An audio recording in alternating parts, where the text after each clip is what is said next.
Jadi di muka gue itu yang kelihatan di muka gue itu mukanya bokap gue, bro. Mukanya bokap gue jelas banget itu, almarhum bokap gue.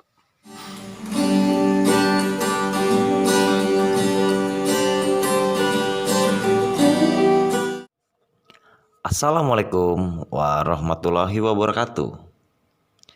Hai sahabat, semoga Anda semua selalu diberikan kesehatan, dilancarkan rezekinya, dan dipermudahkan segala urusannya.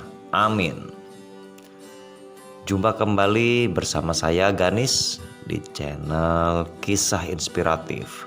Kisah yang menceritakan berbagai kisah nyata, pengalaman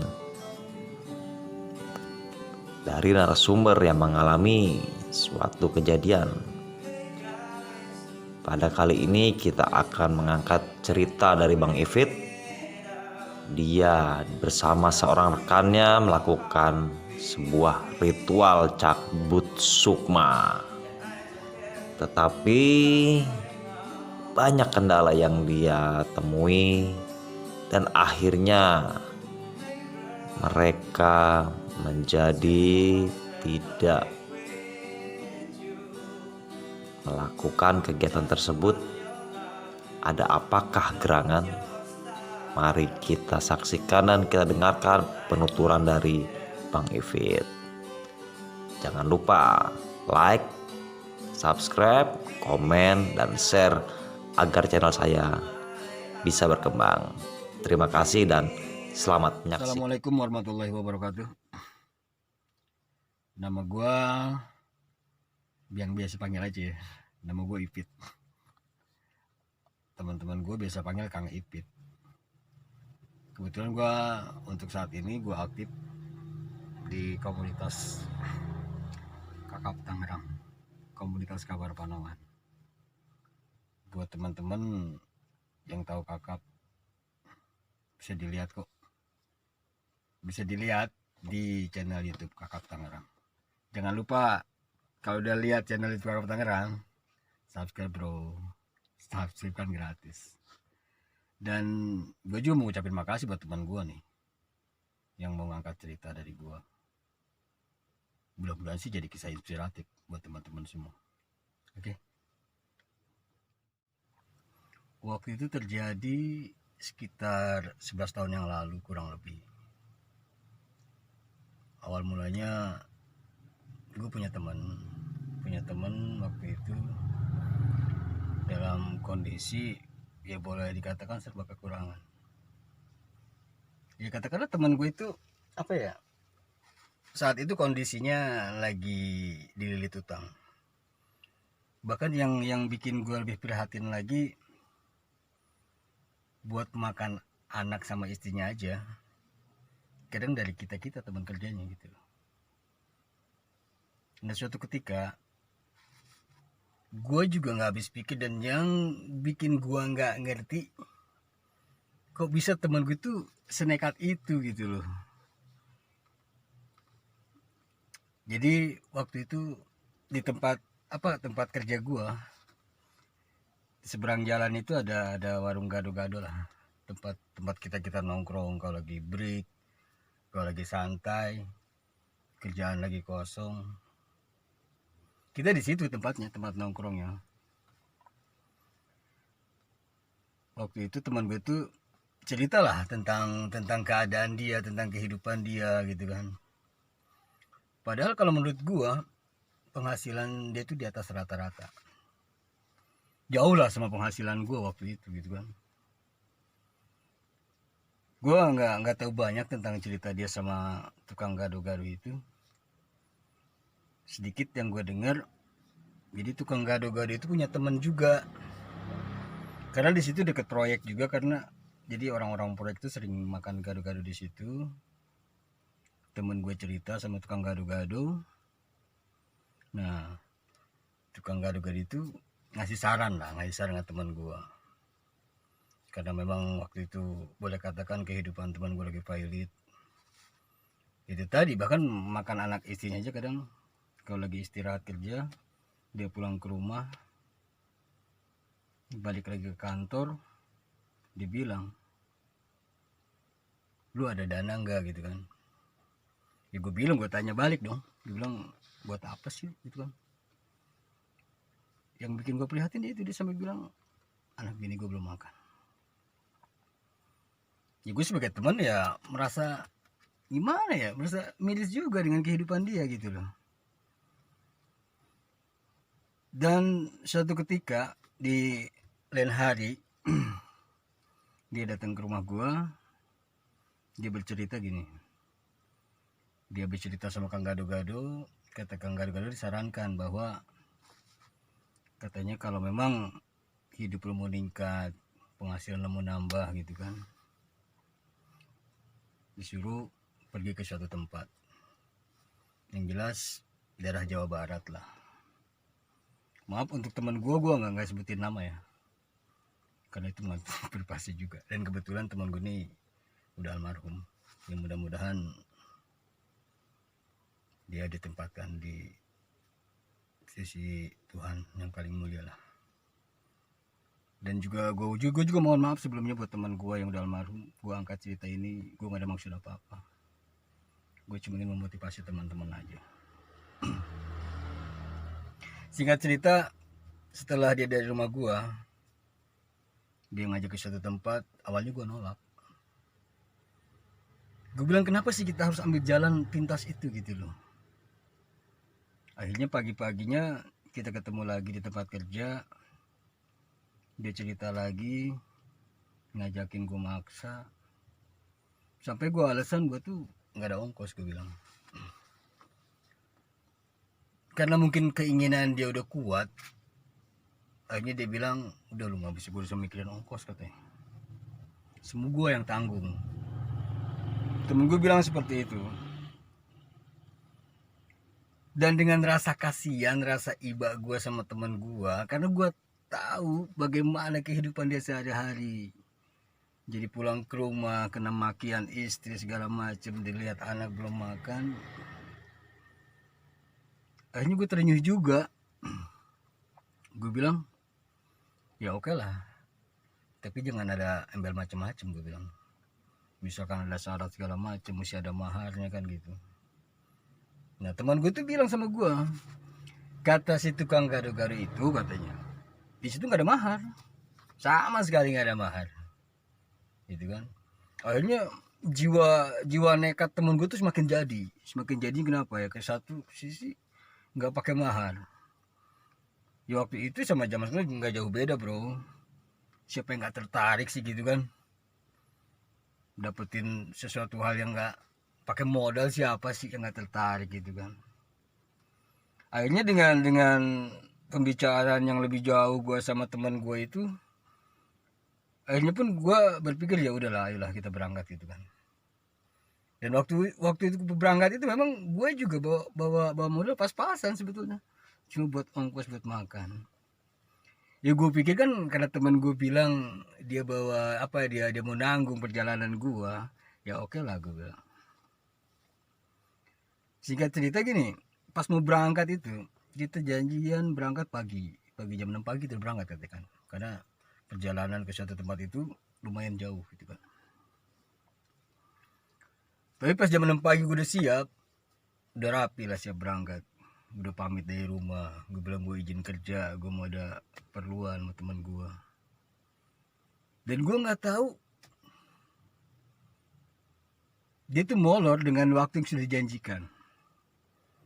Nggak tahu, tanpa alasan yang jelas dia datang jam 10 pagi. Sedikit ada percekcokan antara gue sama teman gue, karena kan ya gue merasa dibohongin lah. Gue bilang udah di jam 6 pagi bro, gila. Ya udahlah, jam 10 udah, setelah kita ada pembicaraan sedikit, ya udah kita berangkat akhirnya. Sebelum berangkat pun gue udah ada sedikit keanehan. Cuaca lagi panas bro, cuaca lagi panas. Tiba-tiba dalam keadaan cuaca panas ada rintik hujan gitu loh. Ibu sedikit-sedikit, aduh ada apa, gue bilang gitu kan.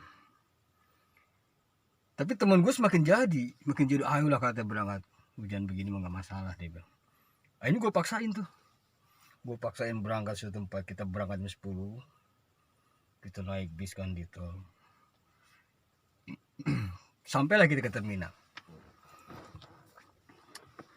Di terminal nambah ini aja gue, nambah agak sedikit gimana ya, perasaan gue udah semakin gak enak aja. Nggak tahu orang lihat atau tidak, pas gue turun dari bis itu asap di apa, bukan asap, katakanlah awan ya, awan di langit itu berubah hitam, kayak seolah-olah mau turun hujan gitu kan.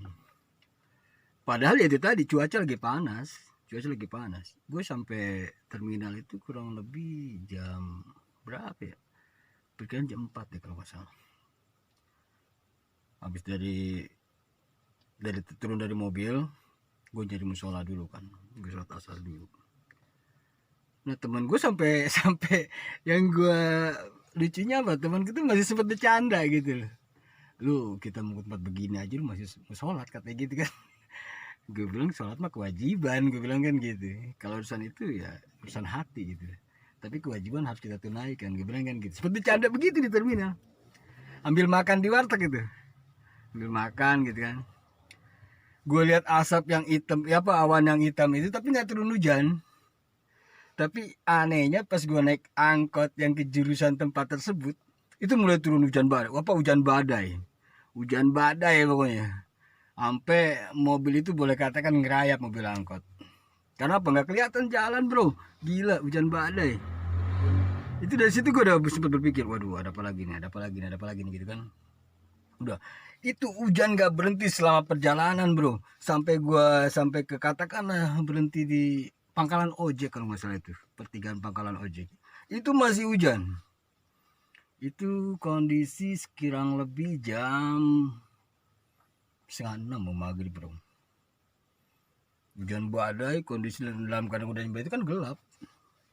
Gue sempet putus asa juga di situ, aduh kenapa jadi begini, gue bilang ini mau kemana tujuannya, gue bilang. Sempet gue ngobrol sama teman gue itu, udah lu tenang aja, yang penting lu antar gue gitu kan. Gue bilang ini udah nyampe belum, kata dia belum. Nah karena kita cuma modal nama, katakanlah modal nama Kuncen lah ya, katakanlah seperti itu. Di situ sempet bingung juga, gue bilang lu cuma modal nama, tapi alamat lengkap lu nggak punya, gue bilang. Cuma dibilang tempat ini aja kan gitu. Gue sempat patah semangat juga, gue bilang kita balik lagi aja lah, kondisi kayak begini hujan badai, gue bilang. Udah mau maghrib kita belum nyampe, gue bilang kan, capek juga, sedangkan gue juga bawa duit pas-pasan gitu kan. Tapi temen gue selalu kasih semangat buat gue, lu nggak usah takut, gue tanggung semua, tenang, duit gue banyak. Dia bilang seperti itu. Akhirnya kan gue juga, karena didorong rasa kasihan sama temen gue gitu kan, ya udahlah gue ikutin, gue bilang.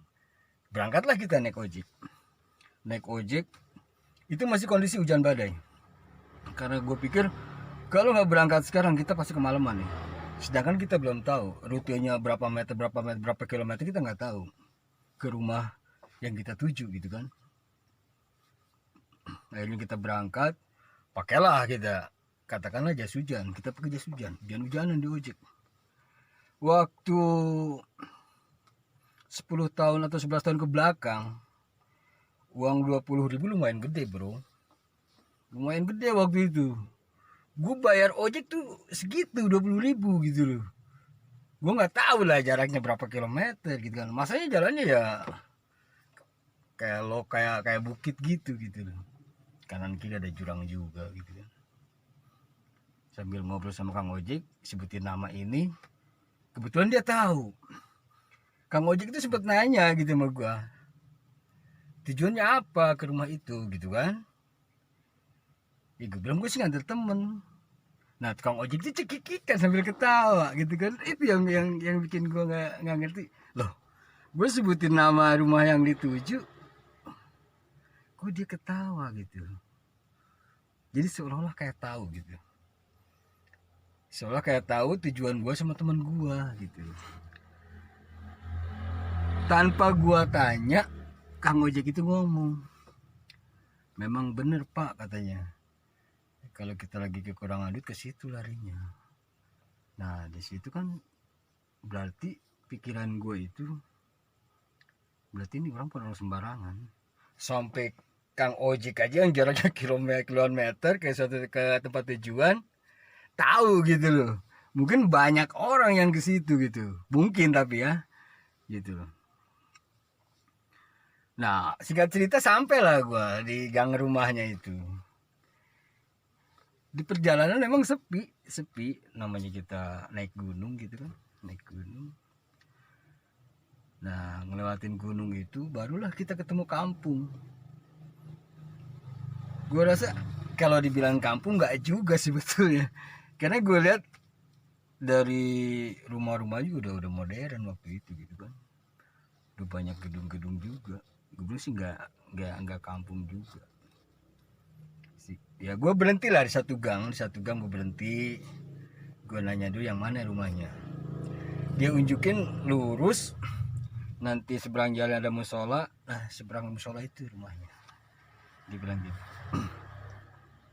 Oke lah, gue turun dari ojek kan, ya udah gue jalan berdua. Itu kondisi hujan udah mulai agak reda, udah rintik-rintik. Gue udah bayar Kang ojek, udah gue turun, gue jalan ke tujuan gitu kan, ke tempat itu. Pas sampai rumahnya juga nggak begitu, rumahnya lumayan bagus lah. Kalau sering gue dengar cerita kan, rumah-rumah kayak gitu tuh kadang apa sih, nggak begitu mewah gitu kan, serem-serem gitu. Tapi itu nggak ada kesan rumah itu nggak. Oh kalau bahasa ini nggak ada aura mistiknya lah gitu. kalau kalau kata bahasa orang-orang spiritual begitu, nggak ada aura mistiknya gitu kan. Gue ketuk lah pintu rumahnya, nggak ada jawaban. Begitu pas gue assalamualaikum, adalah ibu-ibu keluar. Ibu-ibu udah katakan paruh baya, tapi nggak begitu tua juga sih. Dia tanya mau ketemu siapa, nggak taunya itu bini mudanya orang yang kita tuju gitu loh. Akhirnya kita tanya, bapak ini ada nggak gitu. Oh bapak lagi di rumah ibu. Kirain gua itu dia bilang di rumah ibu, rumah orang tuanya, nggak taunya di rumah istri tuanya gitu loh. Akhirnya gue minta tolong karena gue pengen ketemu dan temen gue ada keperluan. Gue minta tolong untuk ditelepon, kata gue kan gitu. Ternyata kata dia nggak punya telepon. Ada satu, yaitu di bawah bapak itu gitu loh. Disusulah sama anaknya. Mungkin nggak jauh rumah istri tuanya itu gitu. Gue inget banget itu sebelum Isya bapak itu datang. Dan seolah-olah beliau itu tahu tujuan kita gitu loh. Jadi yang tadinya kita datang ke rumah tersebut duduk di ruang tamu, diajaklah pindah ke apa namanya ya. Kalau dulu kan ada rumah yang ada L-nya tuh ya, ada L-nya. Nah dibawalah ke tempat itu, ke L itu, ke kamar yang L-nya itu gitu loh, samping rumahnya itu. Nggak taunya itu tempat ritual bro. Pas gue lihat samping rumahnya nggak ada kesan itu tempat ritual karena biasa gitu loh. Tapi pas gue masuk ke dalam ternyata itu tempat ritual bro. Dalamnya luar biasa, wangiannya luar biasa pokoknya. Sampai gue sempat ngeri juga, merinding juga gue bilang nih masuk sini. Akhirnya si bapak itu, ya gue bilang tadi, seolah-olah dia tahu, dia cuma nyengir, cuma nanya ada keperluan apa gitu loh. Akhirnya temen gue ngutarain lah tujuannya kan. Dibilang karena ya itulah, karena ekonomi, intinya karena ekonomi, terus kelilit utang juga gitu kan. Ya akhirnya karena si bapak itu udah tahu tujuan kita, ya udah tunggu sebentar.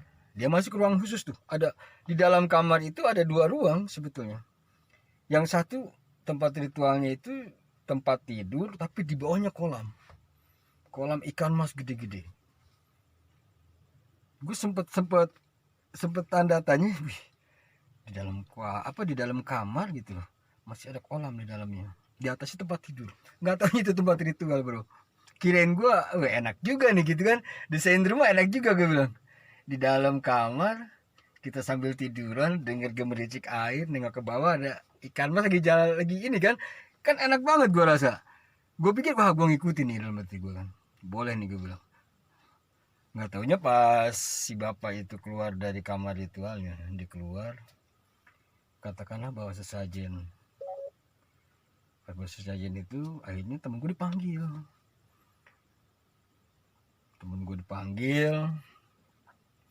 Si bapak itu udah nanya duluan kan, langsung bilang udah siap dengan segala sesuatunya, udah siap dengan segala resikonya. Ya gue kan sempet tanda tanya, waduh beresiko juga gue bilang nih. Awalnya kan cuma bilang udah nggak usah mikirin apa-apa, nggak bakal ada apa-apa, apalagi tanpa mahal, bilangnya kan kayak gitu. Nah setelah gue ngobrol sama bapak itu, gue dengerin teman gue, waduh kata gue, pas dia bilang udah siap dengan segala sesuatunya, udah siap dengan segala resikonya, di situ pikiran gue udah kacau aja. Wah kacau temen gue nih, gue bilang. Gue tanya lagi temen gue, lu serius? Gue bilang, iya gue serius, gue udah paling tanggung kata temen gue. Masalahnya apa? Ini menyangkut hidup gue, dia bilang. Sempet gue nasehatin di situ, gue bilang, lu nggak ada cara lain apa selain kayak begini gitu loh, ini pesugihan bro, gue bilang. Buat teman gue mau gimana lagi katanya, gue diuber-uber orang udah capek katanya, gue pengen lunasin utang gue pengen nyenengin anak bini gue. Di situ gue cuma bisa nunduk di situ. Gue mikir resiko apa lagi yang bakal dia tanggung, gue bilang. Gue pikir gini, lu dengan resiko utang aja lu pikiran udah kacau, gue bilang. Gimana kalau dengan omongan si bapak tadi dengan segala resikonya, wah nambah kacau hidup lu, gue bilang. Gue cuma nunduk aja, gue aduh kata gue. Udahlah, pas gitu si bapak itu manggil, temen gue dipanggil, suruh tiduran di tempat tidur itu bro, yang bawahnya ada kolam ikan mas. Yang bikin gue merinding lagi, aduh kacau, gue bilang. Kayak mayat bro, suruh tiduran tempat tidur bawah kolam, di bawahnya ada kolam ikan mas, ditutup pakai kain kapan. Wah di situ udah kacau pikiran gue, kacau luar biasa pikiran gue. Gue bilang apa lagi nih kata gue, model begini kok masih ada, gue bilang gitu. Ya udahlah gue ikutin. Gue cuma diem duduk, gue cuma duduk di bangku kayu, kayak bangku sekolahan SD. Kalau dulu kan cuma bangku kayu aja ya kalau SD tuh ya, sama meja itu. Gue cuma begini ngeliatin sambil ngerokok gitu loh. Gue ngeliat temen gue keadaan terbaring ditutup kain kapan. Pikiran gue udah kacau luar biasa tuh. Dalam hati gue, nih orang bisa balik kagak gitu loh. Mana jauh kan, waduh kata gue. Pokoknya udah kacau dah pikiran gue. Nah yang bikin gue lebih serem lagi bro, pas tiduran dia tiduran di celentang begini kan, tiduran begini dengan tangan begini tutup kain kapan, tiba-tiba dibuka, waduh kayak mayat beneran dalam hati. Dia pucat, muka temen gue udah pucat bro, pas dibuka kain kapan udah pucat muka temen gue, bukan muka gue, sorry bro, muka temen gue. Nggak taunya ritual itu disebarin kayak kembang setaman, kembang 7 rupa gitu, disebarin seluruh tubuhnya gitu kan. Nah yang bikin serem lagi apa, si bapak itu pegang leher temen gua kayak dicekik gitu loh, sampai kedengeran suara krek gitu loh. Langsung pas udah dicekik kedengeran suara hek gitu, kayak napas terakhir gitu loh, ditutup lagi pakai kain kapan. Gua nanya sama si bapak itu gitu loh, tentang maksud gue nanya kondisi temen gue itu diapain gitu loh. Kata si bapak itu, ya memang ritualnya kayak gini katanya, sementara kita hilangin dulu sukmanya. Wah di situ gue nambah kacau bro. Waduh kata gue, balik lagi nggak nih, gue bilang nih. Gue nunggu kurang lebih hampir 1 jam sampai 2 jaman lah gue nunggu temen gue sadar lagi tuh. Itu gue cuma bengong, gue kaget sama bininya ngasih kopi kan. Gue kaget, kira gue apa gitu kan, nanti bininya ngasih kopi, ngasih makanan ringan gitu kan. Ya gue walaupun dikasih makanan apapun, ngeliat teman gue begitu, boro-boro nafsu gue bro. Padahal kondisi gue lapar sebetulnya, tapi ya hilang lah rasa lapar itu. Cuma gue pikir nasib temen gue tuh gimana gitu loh. Nah akhirnya si bapak itu kan tadi pas habis ritual itu langsung dia masuk kamar khusus lagi. Pas dia keluar gue nanya kondisi, dia cerita-cerita, akhirnya dia mancing gue dengan mulut manisnya itu. Dia bilang, nanti kalau udah ritual seperti ini kamu itu bakal apa ya, kaya lah, ibarat seperti itu, bakal dapat kekayaan lah. Akhirnya kan gue ada perdebatan resikonya apa segala macamnya. Akhirnya si bapak itu bilang, saya nggak bakal buka dalamnya atau resikonya karena situ nggak terjun katanya, kecuali kalau situ mau nanti saya ceritain.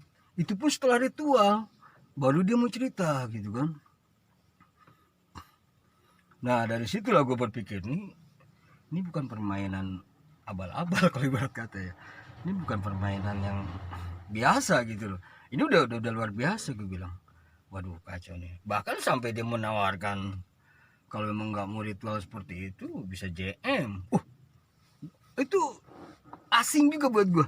JM apa gue bilang. Sampai gue korek-korek JM itu apa gue bilang.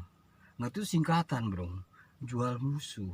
Wah gila, lebih garang lagi nih gue bilang nih.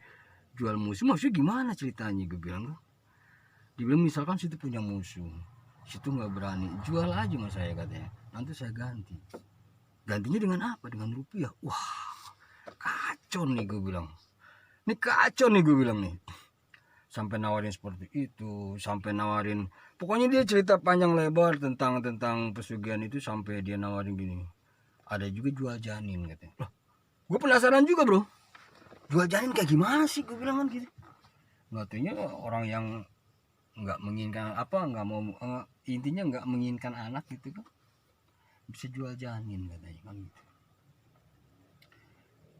Intinya ya bisa diganti dengan rupiah juga, jadi janin diambil mungkin kan diganti dengan rupiah. Kata gue kacau nih, gue bilang. Ampun panjang lebar, dia ngerayu gua mau apa enggak gitu kan. Nggak tahu, secara tidak langsung gua kayaknya terhipnotis juga, dalam artian gini. Jadi di hati kan ada rasa minat gitu loh, ada rasa minat. Waduh, kata gua kok gue jadi mendadak begini gitu kan. Nah karena kondisi waktu itu gue belum sholat isya, di situ aja udah, aduh, gue sebenarnya sedih kalau cerita ini gitu. Waktu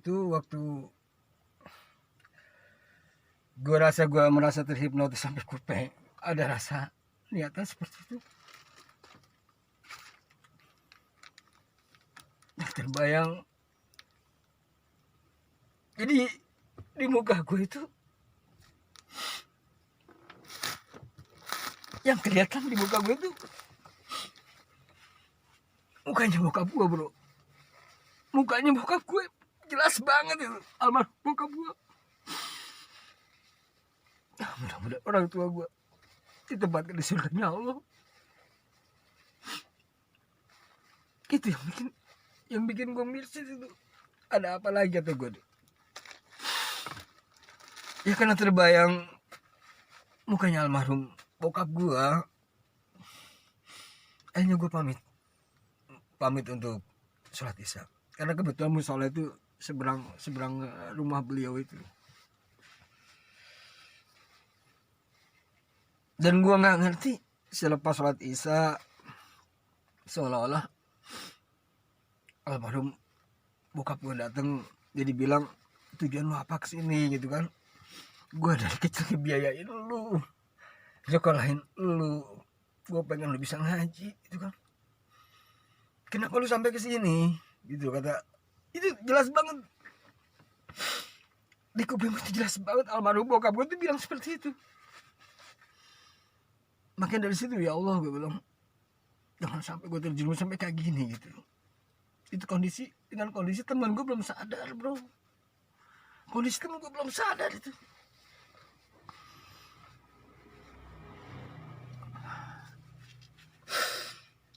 pas gue balik ke rumah si bapak itu, selang beberapa menit lah temen gue sadar.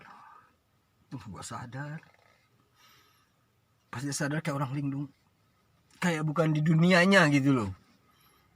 Kayak orang linglung. Gimana sih orang linglung? Gue tanya ini nggak nyamuk. Gue ajak balik dia juga. Gue betah di sini, dia bilang.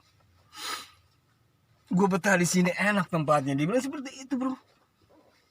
Gue ngotot, gue pengen pulang gitu loh. Temen gue ngerayu gue, udah di sini aja, gue betah di sini, tempatnya enak segala macam. Nah, yang tadi pas gue habis sholat isya, kebayang mukanya bokap gue. Nih pas gue ngobrol bertiga nih, setelah temen gue sadar, temen gue sama si bapak itu kan, bapak itu terus apa boleh katakan ngedoktrin gue lah, terus ngedoktrin gue sampai teman gue pun seperti itu gitu, seolah ngajak gitu.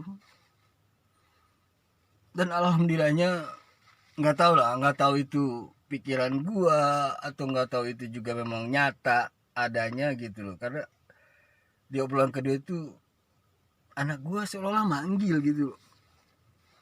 Waktu itu gue punya anak satu, anak gue baru satu, dia manggil gue, ajakin ayah pulang. Di situ gue udah gak kuat sebetulnya. Gue kebayang anak gue gitu kan, yang masih lucu-lucunya, anak gue masih kecil tuh, masih lucu-lucunya gue kebayang. Ayah pulang kasihan mama, ayah pulang kasihan mama.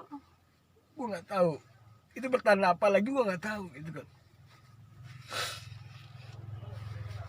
Disitulah gue nekatnya gue ngajak pulang tuh gara-gara itu gitu, gara-gara anak gue manggil kasihan mama gitu kan. Dan gue juga ngeliat anak gue nggak tega juga, lagi lucu-lucu sampai gue kayak gini gitu loh. Kayaknya gue maksain pulang, sampai gue ngajem ke temen gue gini, terserah lu mau balik atau kagak terserah lu, pokoknya gue harus balik. Nah si bapak itu jangan, udah malam, kondisi hujan rintik-rintik gitu kan, kondisi hujan, terus angkot juga jam segini udah nggak ada, dia bilang. Itu sekitaran jam 10 malam, setengah 11 malam itu waktu itu. Si bapak itu bilang begitu, angkot udah nggak ada, mau pulang pakai apa kayak gitu bang. Akhirnya gue tetap ngotot sama teman gue mau ada angkot atau nggak ada angkot, hujan atau tidak, pokoknya gue pulang hari ini, malam ini gue harus pulang, gue bilang. Gue udah nggak mau kayak gini gue bilang. Gue sempat emosi juga sama teman gue, terserah lu, gue bilang. Temen gue tetap ngotot pengen di situ, gue maksa pulang. Akhirnya si bapak itu nengahin kan, karena gue adu mulut sama temen gue, bapak itu nengahin gitu kan. Ya udah katanya, kalau memang mau pulang nanti katanya, ini katakanlah ini ritual belum beres katanya kan gitu. Akhirnya temen gue nanya masalah mahar bro, karena kan menurut cerita Kang Gado-Gado itu nggak pakai mahar. Nah setelah bicara ke situ ditanya mahal ya, karena temen gue juga memang bawa uang pas-pasan juga, nggak taunya bro. Yang awalnya dibilang gue bawa duit banyak, lu nggak usah mikirin apa-apa, gue tanggung makan ongkos segala macam, nggak taunya dia pun sama bawa uang pas-pasan bro. Nah dipintalah mahal sama si bapak itu. Akhirnya karena temen gue nggak punya duit ya, si bapak itu tetap ngotot harus malam itu harus ada nggatinya maharnya. Akhirnya si bapak tersebut nggak bisa bilang apa-apa kan, karena memang teman gue juga mahar nggak punya mahar juga gitu. Akhirnya selama kurang lebih 1 jaman lah, tapi nggak nyampe sih, kurang lebih setengah jaman kita dicuekin bro. Dicuekin tuh sama si bapak itu, karena kita nggak bawa duit waktu itu.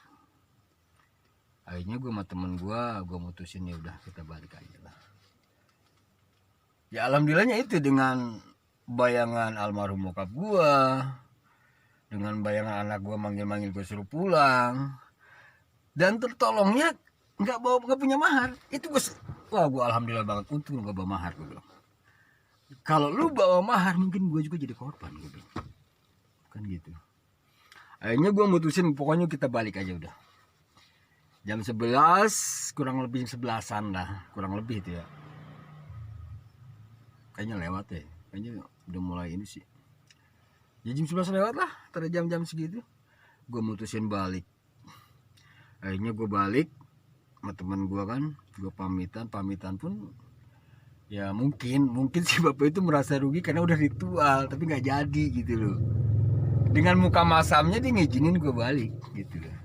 Dengan sambil cemberut ngizinin gue balik sama temen gue. Untungnya tuh masih ada ojek yang lewat, itu pun kita nunggu lama juga. Karena gue nggak tahu itu tukang ojek apa bukan kan. Gue stop aja. Akhirnya dia nanya mau kemana, ya gue mau balik. Gue bilang, nah kita berangkat lagi pertigaan yang awal kita datang itu gitu. Kita bayar ojek, kita ngobrol sama kang ojek itu kan. Katanya gini, sini kalau nunggu nggak ada angkot pak, nanti adanya jam 3 pagi. Lah kata gue, apalagi gue bilang nih, gue mesti nunggu jam 3 pagi, gila gue bilang. Nah pas abis ngobrol itu gue sambil ngopi kan, ngangetin badan gitu, sambil ngerokok gitu. Adalah mobil pickup lewat. Nah kata teman gue, gimana kalau kita numpang mobil? Kata gue, ayo gue siapa aja, yang penting gue balik. Gue bilang, yang penting gue malam ini gue balik. Ya udah kita stop lah mobil pickup. Dengan kebaikan hati si supir tersebut, akhirnya dia berhenti, ikutlah gue. Gue nanya sampai terminal ini nggak? Oh iya, saya mau ke Jakarta kok, katakan gitu. Berarti boleh saya numpang? Boleh. Ya udah. Akhirnya sampailah kita ke terminal. Itu sampai terminal itu kurang lebih jam 1:30-2 pagi. Nah, udahlah. Dari terminal gue nggak panjang lebar lagi, nggak banyak ngoceh segala macem. Udah gue langsung ada mobil jurusan ke arah tempat gue.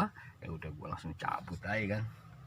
Gue sama temen gue. Itu selama perjalanan gue sama temen gue udah kesel banget sama temen gue. Gue diem aja, dia ngoceh apapun gue malah tidur, gue tinggal tidur. Gue tidur aja. Nah, sampailah kan. Singkat cerita gue sampai ke tempat, ke rumah gue gitu kan. Gue nggak cerita sama bini gue cuma bengong gak karuan. Gue ngerasa bersalah gitu loh. Gue ngerasa bersalah sama anak gue, sama bini gue gitu kan. Kalau misalkan gue sampai tergoda, waduh luar biasa. Gue bilang apa yang terjadi sama keluarga gue gitu loh. Gitu kan. Akhirnya bini gue juga ya, namanya kita satu rumah, dia sempat tanda tanya kenapa bengong-bengong aja kan gitu. Akhirnya gue cerita, gue habis begini ngatur temen gue. Akhirnya gue bukan malah disemprot juga sama bini gue. Kata bini gue, kenapa mau aja nganter kayak begitu, katanya kan gitu. Salah lu yang kebawa gitu kan. Ya gue bilang ya itu dia, makanya gue maksain gue balik malam ini juga, gue nggak mau kebawa, gue bilang kan gitu. Ya karena kan bini gue tahu gue punya orang tua di daerah, katakanlah daerah Kulon sana gitu kan. Kata bini gue, udah sono pergi ke sana minta apa kek gitu kan. Akhirnya keesokan harinya, setelah 2 hari kejadian pulang dari tempat itu, gue pergi lagi sendiri kan. Gue sendiri berangkat ke sana.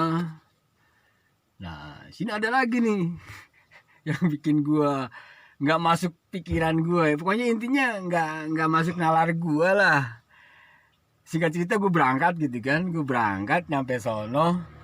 Jadi rumah orang tua gue yang di sana itu tempat gue inilah, tempat gue konsultasi, tempat gue sharing lah, katakan kalau zaman sekarang sharing bro, gitu kan, tempat gue sharing masalah kehidupan segala macam. Di masjid, kebetulan ada rumahnya kan, rumah di situ. Gue baru sampai masjid aja, belum nyampe rumahnya itu orang tua gue udah nggak mau ngeliat gue bro, langsung buang muka, padahal tahu gue datang gitu loh. Di situ gue sempet tanda tanya, apalagi gue bilang, kok nggak biasanya gitu loh. Biasanya kan kalau gue datang ya nggak istrinya atau si abah itulah, si abah orang tua gue itu biasanya nyambut dengan sumringah gitu kan. Tapi anehnya gue datang buang muka. Ya gue sebagai anak ya, gue tetap sampai ke rumahnya, dia malah maki-maki gue bro. Ini yang bikin gue masih pikiran lagi. Dia maki-maki gue, lu datang masih apa gitu loh. Di situ gue tanya, oh gue datang sama siapa? Gue dari rumah aja gue berangkat sendiri, gue bilang. Tapi gue nggak bilang seperti itu. Gue cuma dalam pikiran gue berangkat sendiri. Tapi kok si Abah nanya gue datang sama siapa?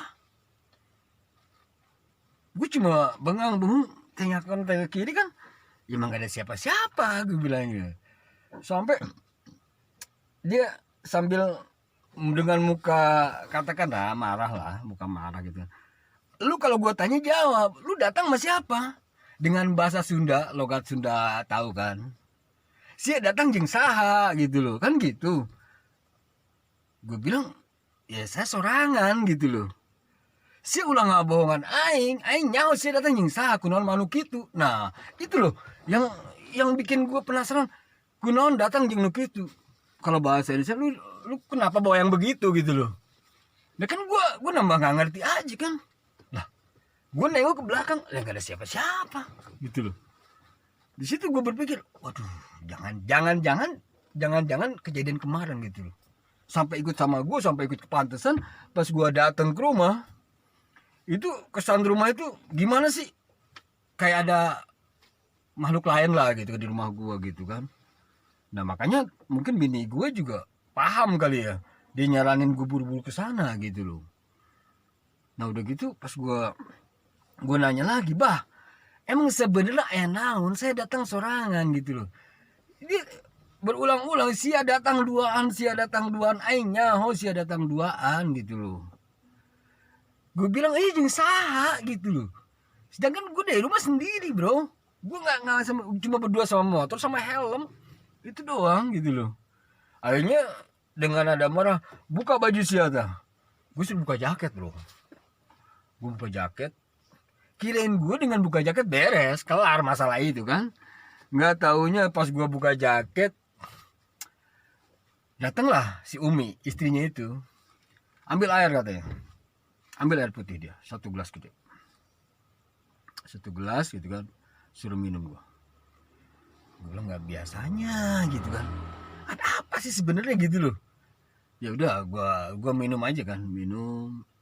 Baru gue disuruh masuk bro. Gue nggak ngerti suruh minum air putih, baru gue disuruh masuk. Barulah dia cerita. Gue duduk gitu kan di tempat biasa kan. Kalau ya katakanlah kalau ustadz kan biasanya di bawah gitu ya. Cuma gelar permadani gitu kan. Ya udah gue duduk di situ. Nah, kirain gue udah beres juga. Nggak tuh dia masih nanya juga. Dia nanya, "Sia kamar tas di mana?" gitu. "Sia kamar tas di mana?" Tadi gue sempet ngebohong juga. Sebelum gue ngomong dia udah ngomong sih ulah bohong ke aing nyaho sih tas di mana gitu loh. Ya akhirnya kan gue cerita bro. Gue bilang gue nganter teman gue. Gue bilang saya matas di itu nganter babaturan karena kondisi begini. Nah pas cerita itu disitulah hati gue baru adem bro. Jadi kata si Abah itu, kalau bahasa Indonesia ya, kalau lo pengen hidup lo enak katanya, masih banyak cara selain kerja. Intinya lu tetap bakti sama orang tua, katakan begitu. Kata siapa? Di situ gue merasa adem, merasa nyaman gitu kan. Ya kalau bapak lu udah nggak ada, lu datanglah ke makamnya, ziarah lah. Paling tidak seminggu sekali, dibilang. Paling gak di Jumat itu bagus. Di situ sambil jujur, gue di situ apa? Karena gue ingat kejadian yang di tempat itu ya. Karena kejadian tempat itu kan gue kebayang almarhum bokap gue gitu kan. Nah dikupas juga sama si Abah itu. Lu mesti datengin makamnya, lu ziarah gitu kan, minta di situ, minta berkah lah kasarnya, jangan minta apa-apa, itu kan kuburan katakan gitu. Ya minta berkah aja, minta didoain bapak lu katanya almarhum. Lu doain juga bapak lu gitu kan.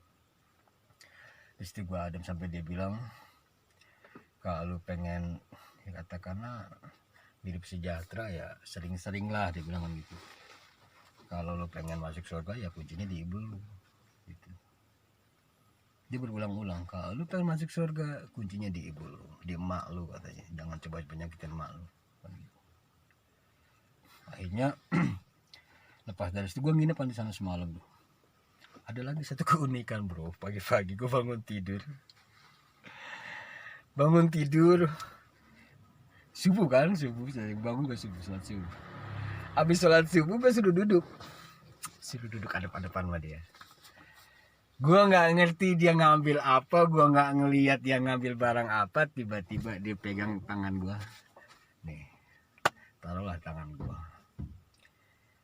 Kalau yang gue lihat sih itu kayak batu cincin bro, kayak batu akik. Kalian gue lihat, dibilang kecil nggak kecil, dibilang gede nggak gede, tapi sedang lah lumayan. Ya sebesar gini lah. Kirain gue kan karena gue ngelihatnya, wah batu akik nih bagus, warnanya kayak mutiara putih susu warnanya, itu kan. Pas udah gitu, gue ngobrol kan, interaksi kan, ada senangnya juga kan gue dikasih, wah apa nih gue kasih jimat gue nih, gue bilang kan gitu. Akhirnya yang bikin gue nggak habis pikir lagi nih, suruh diminum bro, gila nggak? Gue nggak tahu kan, waduh ini lumayan gede bro segini, suruh diminum. Kata gue, waduh masuk nggak nih gitu kan. Nah ya namanya gue sebagai, gue anggap dia orang tua gue, masa sih dia mujur-musin gue pikir kan ke situ, impossible aja kan kalau dia sampai mau mujur-musin gue gitu kan. Akhirnya gue nanya, air putihnya mana, gue bilang. Nah dia manggil istrinya, Me bikinin susu katanya gitu kan, jangan kasih gula. Nah nggak taunya itu buat ngedorong yang kalau penglihatan gue ya, nggak tahu kalau penglihatan si abah mah. Kalau penglihatan gue itu kayak batu akik gitu. Gue ya udah minum aja katanya gitu. Dalam arti bukan diminum sih, ditelan, suruh ditelan, tapi didorong pakai air susu gitu loh, bukan diminum, ditelan gitu loh. Gue mau minum sempet ragunya, aduh kata gue nyampe nggak di ke perut gue gitu kan. Di situ gue sempet, ini pikiran gue sempet terkecamuk juga lah katakanlah, sempet aduh minum jangan gitu kan. Itu tadi kembali ke pikiran tadi kan, gue anggap orang tua gue gitu loh, nggak mungkin dia jermusin gue gitu loh. Akhirnya ya udah, gue ambil, gue taruh di sini, gue dorong lah pakai air susu.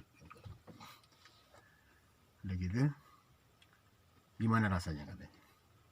Itu dalam keadaan gue masih mual gitu loh, karena ya minum susu sekaligus bro, gila kan. Gue masih keadaan mual, siapa udah nanya gimana rasanya gitu loh. Akhirnya gue buka mulut aja sampai muncrat gitu loh, tapi tetap itu nggak keluar. Nah akhirnya udah enakan gitu kan, udah ketelan semua, air susu juga udah ketelan masuk gitu kan. Gue udah ngobrol sama si abah itu, gue tanya lagi itu untuk apa. Dia bilang ya itu buat lu katanya, kita majeng sia gitu loh, mungkin ngis jodohna jeng sia gitu loh. Kalau bahasa Sundanya itu mah ngis jodohna jeng sia gitu loh. Ya gue kan tanda tanya bro, gue takut salah pakai kan namanya benda begituan bro. Gue bilang ya buat apa jeng naon gitu loh. Cuma si abah itu cuma bilang nggak setemu jeng panjaga doang gitu loh, buat jaga-jaga aja katanya gitu, buat menjaga diri lah, dia bilang begitu. Kayaknya ya udah beres gitu, gue pamit pulang bro.